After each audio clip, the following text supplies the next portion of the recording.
Bonjour, ici Jérôme Waro pour parler soft skills et intelligence artificielle. Or, pourquoi parler d'intelligence artificielle?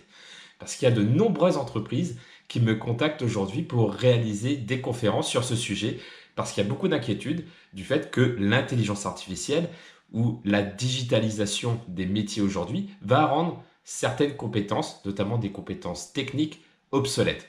Un exemple, un réseau d'experts comptables m'a contacté pour réaliser une conférence sur quel est l'avenir des compétences dans le monde de la comptabilité et comment s'adapter à l'intelligence artificielle. Parce que oui, de nombreux comptables vont voir leur métier transformé, voire même peut-être disparaître, du fait que des algorithmes aujourd'hui sont capables de réaliser la saisie comptable et qu'on n'a plus besoin d'un humain pour ça. Donc comment survivre professionnellement face à l'avènement de l'intelligence artificielle dans le monde professionnel? Alors justement, on en parle beaucoup dans notre ouvrage Soft Skills, justement, où on parle de ces compétences qu'on appelle les soft skills, qui sont des compétences comportementales et qui sont les compétences les moins à même d'être déléguées à une intelligence artificielle.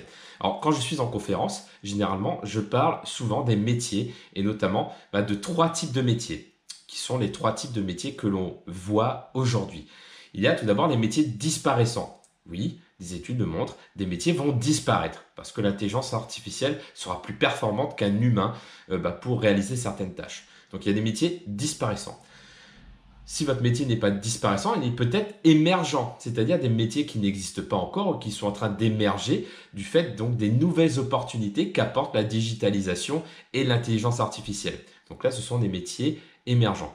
Et enfin, si vous ne faites pas partie de l'une de ces deux catégories, vous faites sûrement partie de cette troisième catégorie que j'appelle les métiers mutants. Comme par exemple, mon métier de formateur est un métier mutant, en mutation. C'est-à-dire que avant, si on prenait par exemple il y a 20-25 ans, un formateur faisait de la formation présentielle uniquement. Mais là, depuis, c'est devenu incontournable pour les formateurs d'être aussi aptes à réaliser des formations à distance, des programmes e-learning ou des webinaires, etc.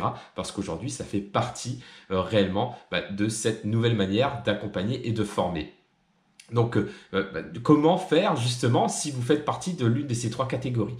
Dans tous les cas, vous aurez besoin de compétences qui vont vous permettre d'être utiles quelles que soient les circonstances. Donc, ce qu'on appelle les soft skills, les compétences comportementales, sont des compétences aussi transversales. Si par exemple, j'ai développé une forte capacité de concentration par le biais de mon métier ou par le biais du sport en compétition par exemple, eh bien, je serai plus à même de me concentrer quelles que soient les tâches, quels que soient les métiers. Donc si je suis concentré quand je développe un site internet, il y a des chances que je sois concentré pour animer une formation également. Donc cette compétence concentration, qui est une soft skill très importante, est une compétence comportementale transversale utile dans plein de circonstances.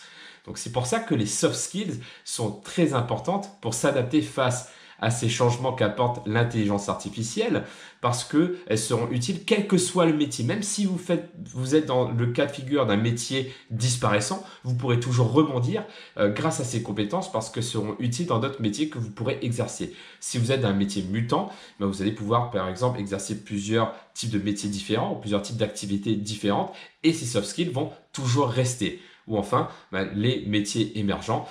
Si vous êtes dans un métier émergent, les soft skills vous seront utiles parce que ce seront de nouveaux métiers. Bref, donc vous aurez compris, les soft skills sont vraiment les compétences qui permettent de survivre professionnellement face à l'intelligence artificielle. Alors maintenant, lesquelles? Alors ça, c'est la grande question que l'on pose quand je suis par exemple interviewé par les médias, etc.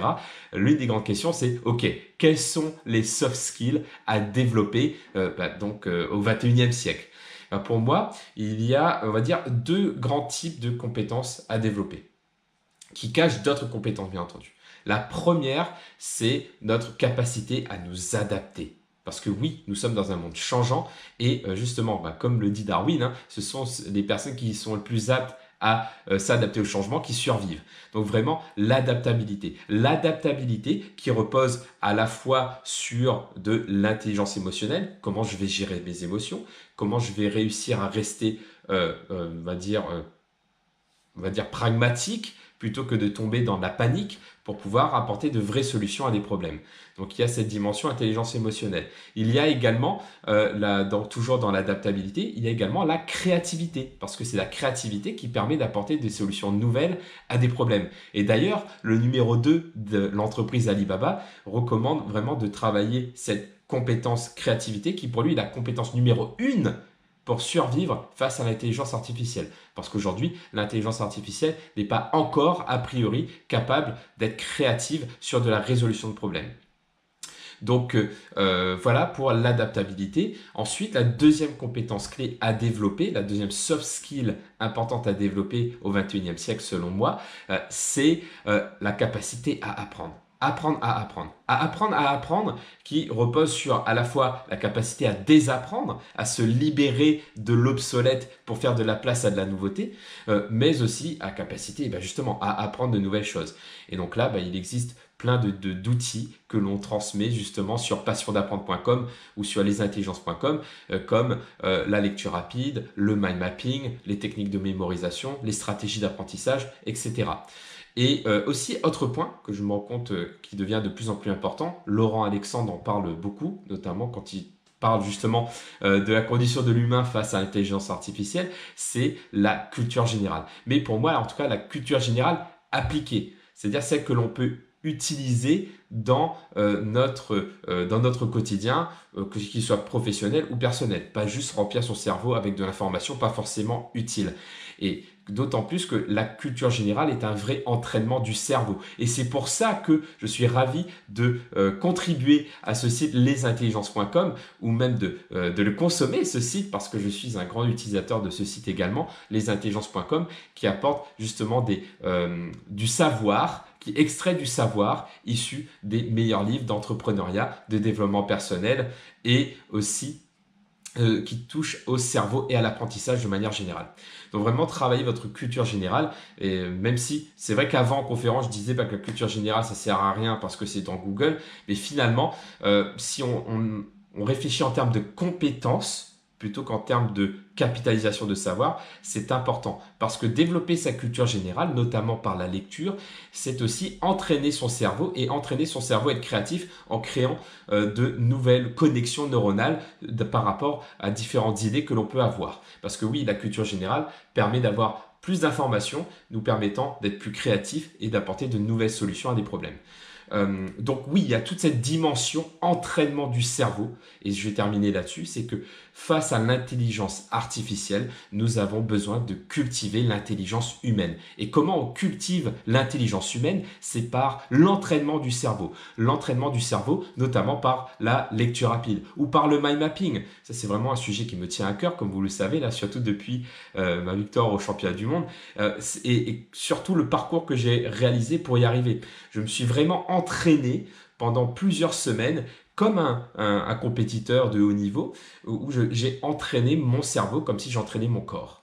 Et ça a eu du coup des résultats positifs. Et là, je me suis vraiment rendu compte que avec toute la culture digitale et l'intelligence artificielle aujourd'hui, on tend à délaisser l'intelligence humaine au profit de l'intelligence artificielle.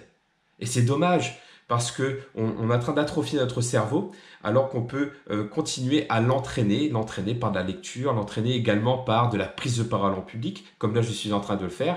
Comme vous pouvez voir, je ne suis pas en train de lire un prompteur, je n'ai pas de texte, je suis dans un exercice d'improvisation qui est un entraînement du cerveau à la fois en termes de créativité, mais aussi en termes de gestion des émotions. Bon, je vais vous avouer, j'ai quand même fait un mind map justement pour pouvoir mémoriser mon contenu, mais tout ça fait partie de l'entraînement du cerveau et ce qui fait que plus j'entraîne mon cerveau à sortir de sa zone de confort, à développer de nouvelles connexions neuronales, donc à stimuler la plasticité cérébrale, plus je serai à même d'apprendre de nouvelles choses et plus je serai à même de m'adapter au changement, comme justement on en parlait pendant cette vidéo. Bref, bon, c'est peut-être une vidéo un peu longue, mais elle me tient vraiment à cœur parce que c'est vraiment mon message aujourd'hui dans tout ce que je fais aujourd'hui. C'est vraiment de cultiver l'intelligence humaine face à l'intelligence artificielle par le biais de l'entraînement cérébral, par le biais de tous ces outils du cerveau comme le mind mapping et la lecture rapide. Et d'ailleurs, c'est une des raisons pour lesquelles j'organise